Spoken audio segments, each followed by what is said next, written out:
السلام علیکم ورحمۃ اللہ تعالی وبرکاتہ۔ مرکز اہل سنت جامعہ رضویہ منظر اسلام کے یوٹیوب چینل ہم سبق درس نظامی میں آپ کا خیر مقدم ہے۔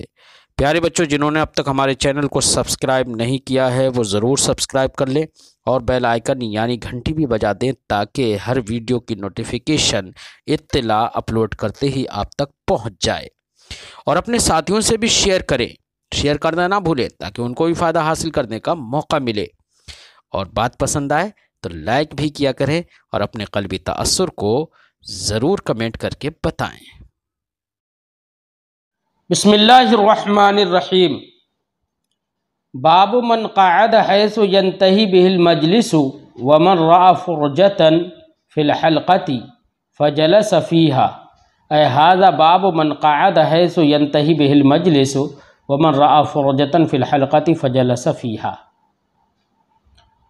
امام بخاری رضی اللہ تعالی عنہ یہاں پر باب باندھ رہے ہیں اس شخص کے سلسلے میں جو مجلس کے کنارے پر بیٹھ گیا، یا اگر کسی شخص نے مجلس علم میں کوئی خالی جگہ دیکھی اور پھر اس خالی جگہ میں جا کر بیٹھ گیا، اس تعلق سے امام بخاری رضی اللہ تعالی عنہ نے یہ باب قائم فرمایا۔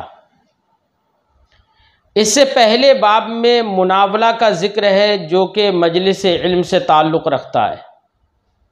اور اس باب میں اس شخص کے احوال کو بیان کیا جا رہا ہے جو مجلس علم میں آئے تو کیسے آئے، کہاں بیٹھے،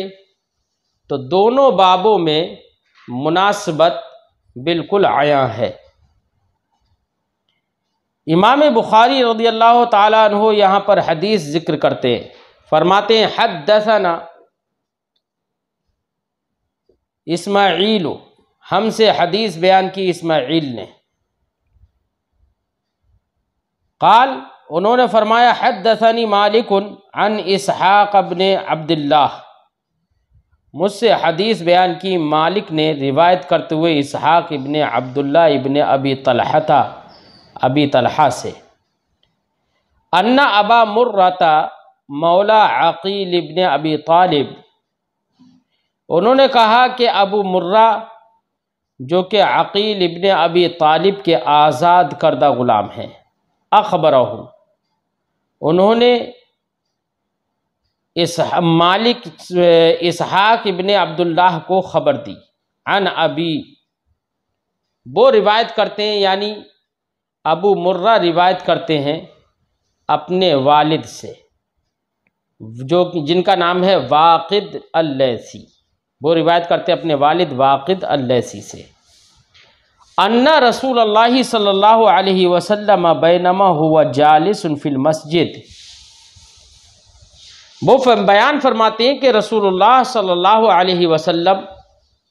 بینما ہوا جالس فی المسجد، اسی دوران کہ سرکار مسجد میں بیٹھے ہوئے تھے، والناس معہ، اور دیگر لوگ صحابہ کرام سرکار کے ساتھ بیٹھے ہوئے تھے، اذ اقبل ثلاثۃ نفر، کہ 3 آدمی آئے، اقبل یقبل اقبال آنا، متوجہ ہونا، 3 آدمی 3 نفر آئے، نفر فرد کے معنی میں بھی ہوتا ہے، 3 فرد آئے، فاقبل اثنان الی رسول اللہ صلی اللہ علیہ وسلم، ان 3 میں سے 2 رسول اللہ صلی اللہ علیہ وسلم کی طرف متوجہ ہو گئے یا سرکار کی طرف آئے، وذهب واحد، اور ایک آدمی نے دیکھا اور وہ پلٹ کر چلا گیا، قال، راوی فرماتے ہیں فوقف علی رسول اللہ صلی اللہ علیہ وسلم، یہ 2 لوگ جو کہ آ گئے سرکار کو دیکھ کر اندر آ گئے، یہ دونوں نبی کریم صلی اللہ علیہ وسلم کی بارگاہ میں قریب جا کر کھڑے ہو گئے، وقف علی رسول اللہ، سرکار دو عالم صلی اللہ علیہ وسلم کی بارگاہ میں سرکار کے پاس جا کر کھڑے ہو گئے، فاما احدہما فرأى فرجة فی الحلقہ، پھر ان میں سے ایک نے مجلس علم میں حلقہ سے یہاں پر مراد ہے مجلس علم، یعنی محفل مراد ہے۔ پھر ویسے حلقہ کا معنی کڑی ہوتا ہے۔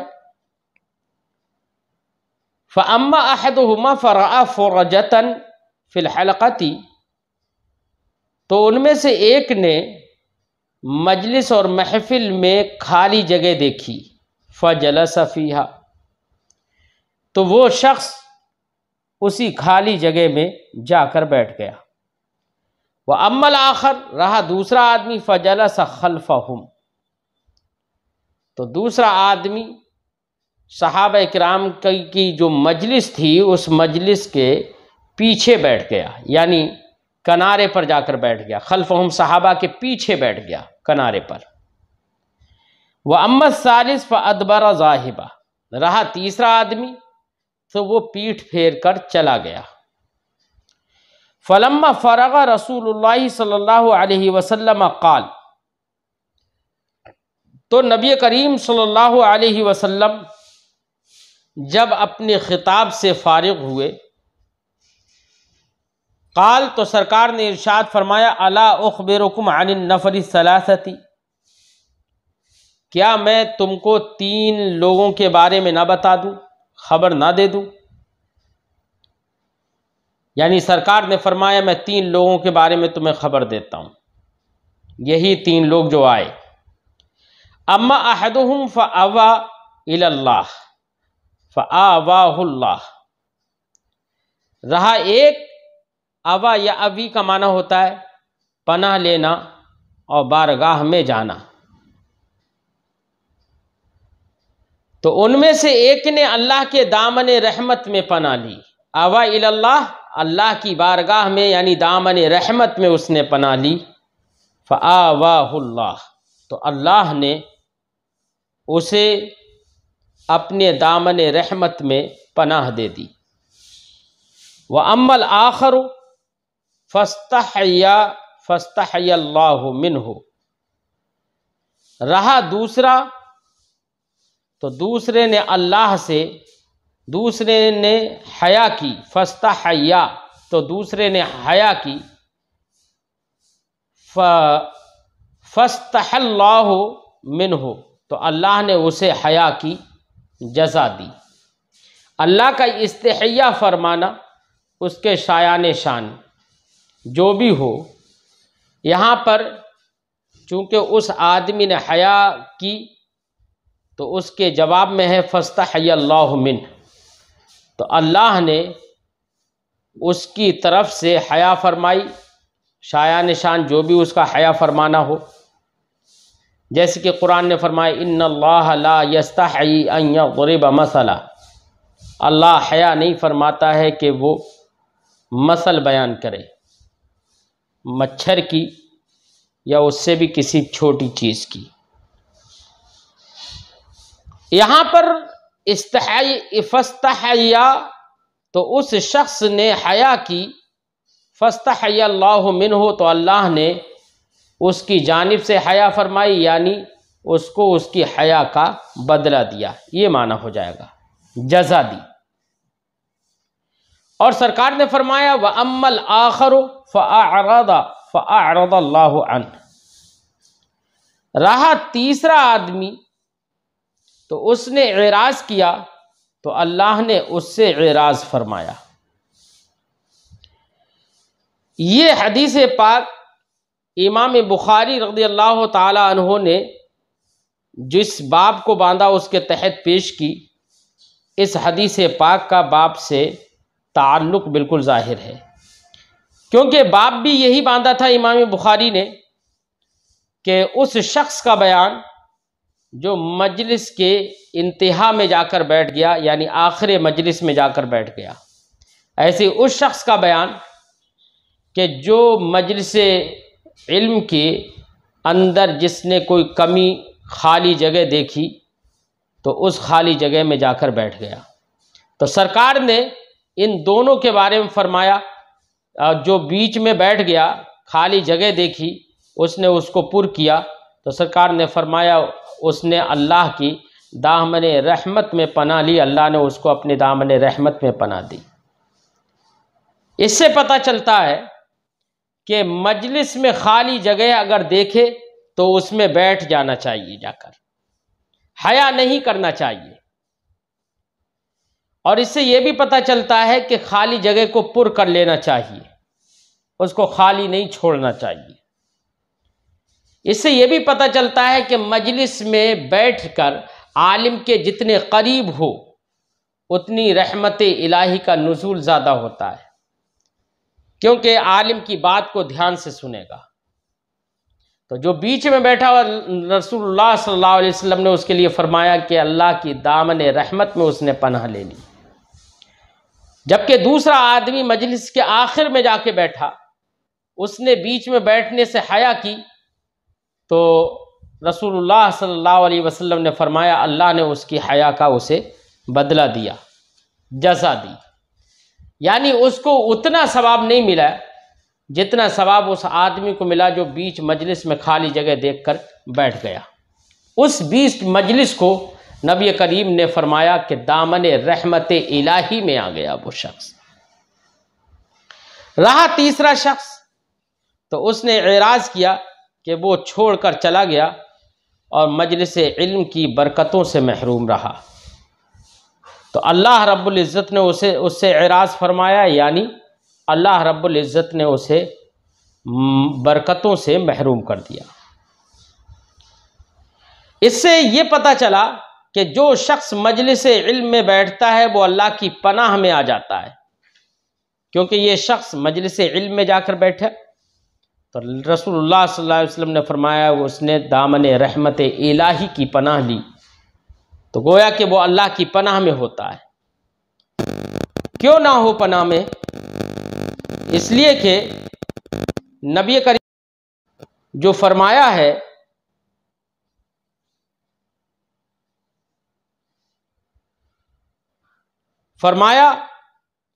کہ جو شخص علم کی راہ میں نکلے اور علم کی تلاش میں نکلے تو فرشتے اس کے لیے اپنے پر بچھاتے ہیں۔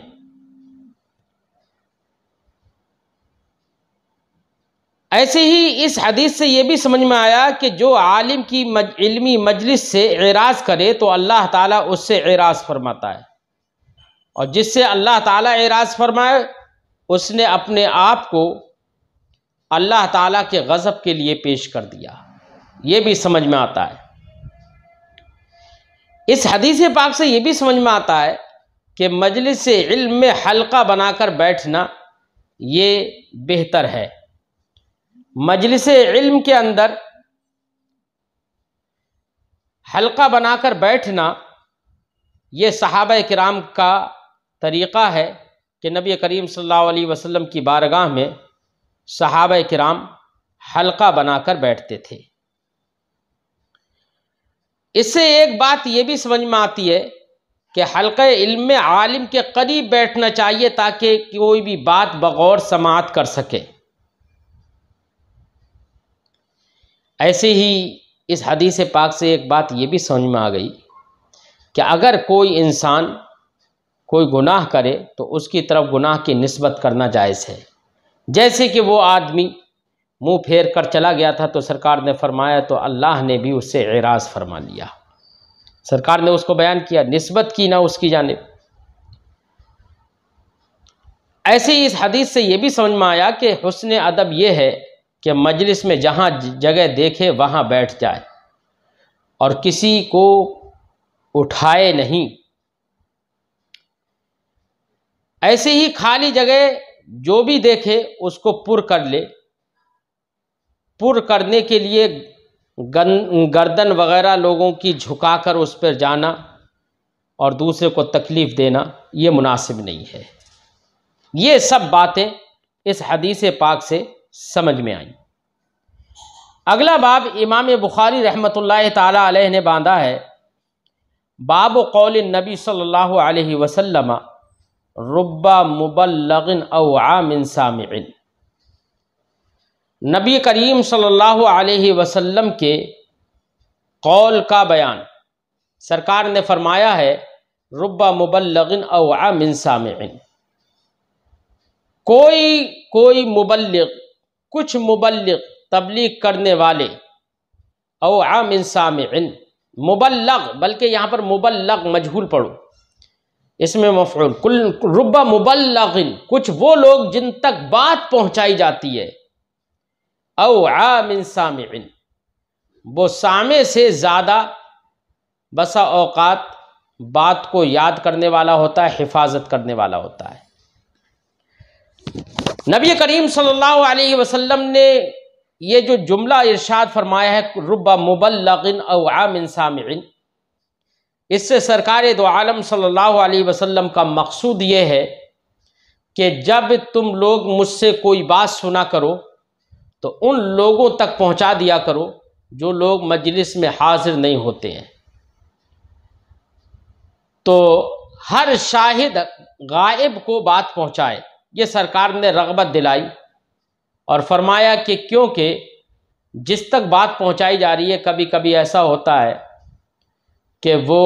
جس تک بات پہنچائی جا رہی ہے وہ سامع سے، براہ راست سننے والے سے زیادہ بات کو یاد کرنے والا ہوتا ہے۔ اس طرح سے نبی کریم صلی اللہ علیہ وسلم نے لوگوں تک علم کو پہنچانے کی اور احادیث نبوی کو پہنچانے کی لوگوں کو ترغیب دی۔ اس باب کی مناسبت یہ ہے کہ پہلے باب میں علمی حلقہ میں بیٹھنے والے کا ذکر تھا، اور جو بیٹھنے والا شخص ہے وہ بھی مبلغ ہے، اس کو بھی تبلیغ کی جا رہی ہے، اور یہاں پر مبلغ کے حال کو بیان کیا جا رہا ہے کہ مبلغ کبھی، یعنی جس کو تبلیغ کی جا رہی ہے، جس کو بات پہنچائی جا رہی ہے، وہ کبھی کبھی بہت زیادہ یاد کرنے والا ہوتا ہے بات کو، تو اسی کا حال بیان کیا جا رہا ہے، اس لیے اس باب کو ما قبل کے باب سے مناسبت حاصل ہے۔ امام بخاری رضی اللہ تعالی عنہ نے اس کے تحت حدیث ذکر کی، فرماتے ہیں حدثنا مسدد قال،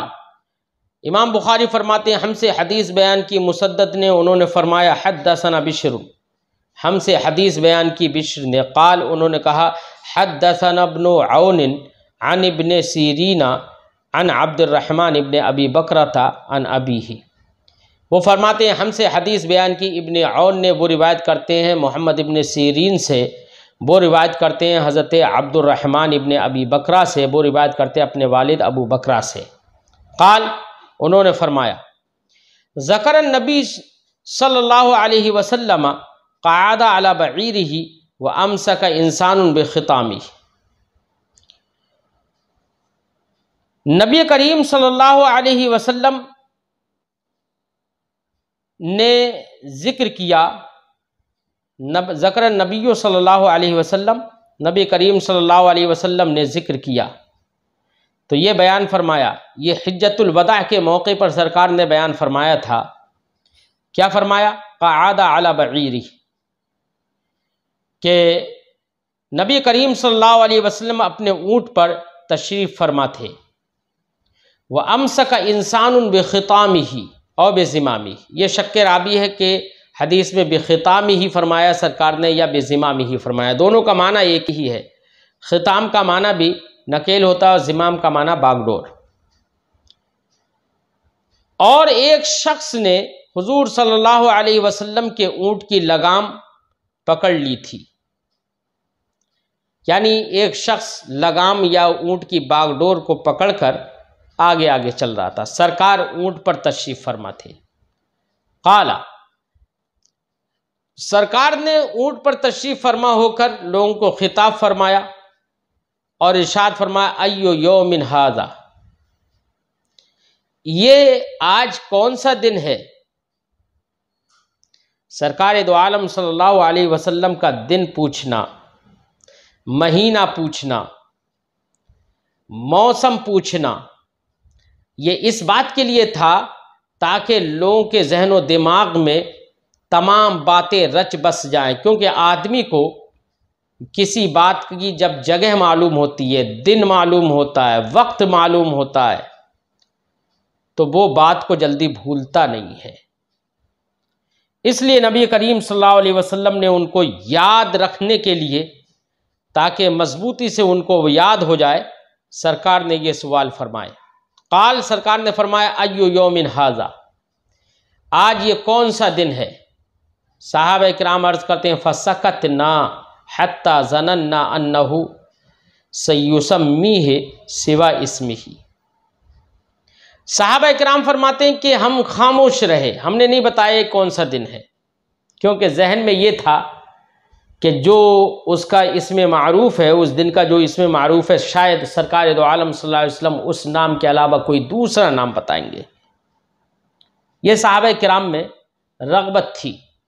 کہ سرکار کی زبان مقدس سے وہ سننا چاہتے تھے، اپنی طرف سے اگر نام معلوم بھی ہوتا تھا تو نہیں بتاتے تھے، کیوں؟ اس لیے کہ ہو سکتا ہے سرکار اس کے بارے میں کچھ اور بھی بتائیں، اس لیے خاموش رہتے تھے۔ فسکتنا، سکتنا، تو صحابہ کرام عرض کرتے ہیں، فرماتے ہیں کہ فسکتنا، تو ہم خاموش رہے، حتی ظننا، یہاں تک کہ ہمیں یہ گمان ہوا، یہ خیال ہوا، انہ سیسمیہ سوا اسمہ، کہ سرکار اس کو اب اس کے نام کے علاوہ کسی اور نام سے موسوم کریں۔ قال، فرماتے ہیں سرکار نے ارشاد فرمایا الیس یوم النحر،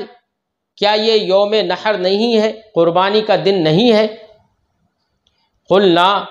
ہم نے کہا بلا، کیوں نہیں یا رسول اللہ؟ قال فأی شہر ھذا، سرکار نے ارشاد فرمایا تو یہ کون سا مہینہ ہے؟ فسکتنا، تو صحابہ کرام فرماتے ہیں ہم خاموش رہے، حتی ظننا انہ سیسمیہ بغیر اسمی، یہاں تک کہ ہم نے یہ خیال کیا کہ شاید سرکار دو عالم صلی اللہ علیہ وسلم اس کو اس کے نام کے علاوہ کسی اور نام کے ساتھ موسوم کریں گے۔ فقال، تو سرکار نے ارشاد فرمایا الیس بذی الحجۃ، کیا یہ ماہ ذی الحجہ نہیں ہے؟ قلنا، ہم نے کہا بلا، کیوں نہیں یا رسول اللہ؟ قال، سرکار نے ارشاد فرمایا فإن دماءکم واموالکم واعراضکم بینکم حرام کحرمت یومکم ھذا فی شہرکم ھذا فی بلدکم ھذا، سرکار نے ارشاد فرمایا کہ تمہارے خون، دماء یہ دمن کی جمع ہے، خون کے معنی میں، فإن دماءکم واموالکم، بے شک تمہارے خون، تمہارے مال و جائیداد، واعراضکم، اور تمہاری عزت و آبرو، بینکم، تمہارے درمیان، حرام، حرام ہے، کحرمت یومکم ھذا، جیسے کہ تمہارے اس دن کی حرمت، فی شہرکم ھذا، اس مہینے میں حرمت، فی بلدکم ھذا، تمہارے اس شہر میں حرمت۔ یعنی مطلب یہ ہے کہ سرکار نے فرمایا کہ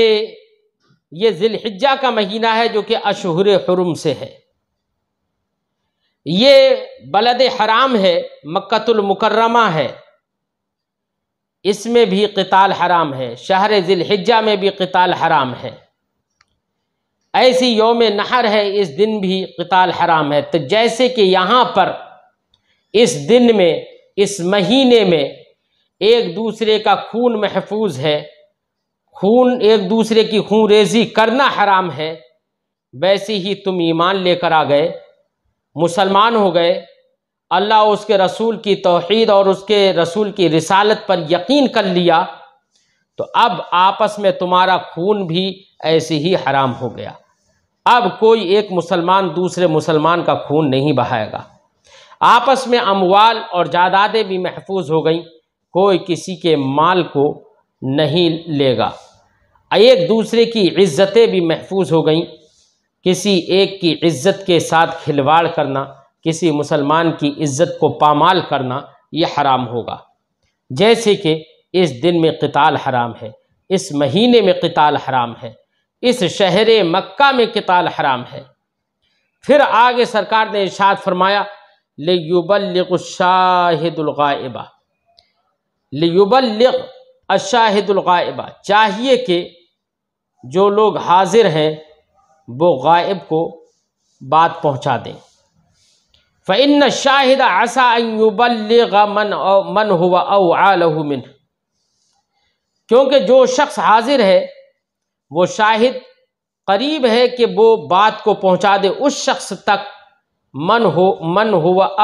أوعىٰ لَهُ مِنْهُ، جو شخص اس سے زیادہ حفاظت کرنے والا ہو، اس سے زیادہ یاد رکھنے والا ہو۔ یہی جملہ ایسا ہے جس جملے سے حدیث پاک کو باب سے مناسبت ہو جاتی ہے کہ نبی کریم صلی اللہ علیہ وسلم نے ارشاد فرمایا لیبلغ الشاہد الغائب،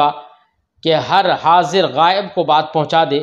فإن الشاہد عسى ان يبلغ من هو اوعى له منه، کیونکہ قریب امید ہے کہ ایک شاہد اپنی بات کو پہنچائے اس شخص تک من هو اوعى له منه، جو اس سے بھی زیادہ حفاظت کرنے والا ہو، یاد رکھنے والا ہو۔ وعا یعی وعین، اس کا معنی حفاظت کرنا، یاد کرنا، اسی سے اس میں تفضیل اوعا ہے، اس کا معنی ہوگا زیادہ یاد رکھنے والا۔ اس حدیث پاک کی تخریج امام مسلم نے کتاب الدیات میں کی، جبکہ امام نسائی نے کتاب الحج میں اس حدیث کو ذکر کیا ہے۔ امام بخاری رضی اللہ تعالی عنہ نے جس مقصد سے یہ باب باندھا،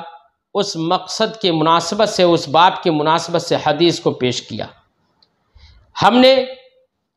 اس سے حدیث کو تفصیل اور اس کی توضیح، جملوں کی توضیح ہم نے کر دی ہے۔ یہاں پر چند باتیں اور بھی سمجھ میں آتی ہیں۔ ایک بات یہ بھی سمجھ میں آتی ہے کہ عالم پر تبلیغ علم واجب ہے، اسی لیے ارشاد فرمایا فَلْيُبَلِّغُ الشَّاهِدُ الْغَائِبَ، شاہد غائب تک یہ بات ضرور پہنچا دے، یعنی تبلیغ علم واجب ہے۔ اور تبلیغ علم یہ وہ میثاق ہے جو اللہ رب العزت نے علماء سے لیا ہے، عہد لیا ہے۔ قرآن فرماتا ہے وَإِذْ أَخَذَ اللَّهُ مِيثَاقَ الَّذِينَ أُوتُوا الْكِتَابَ لِتُبَيِّنُنَّهُ لِلنَّاسِ وَلَا تَكْتُمُونَهُ، اللہ پاک ارشاد فرماتا ہے کہ اور یاد کرو جب اللہ نے عہد لیا ان سے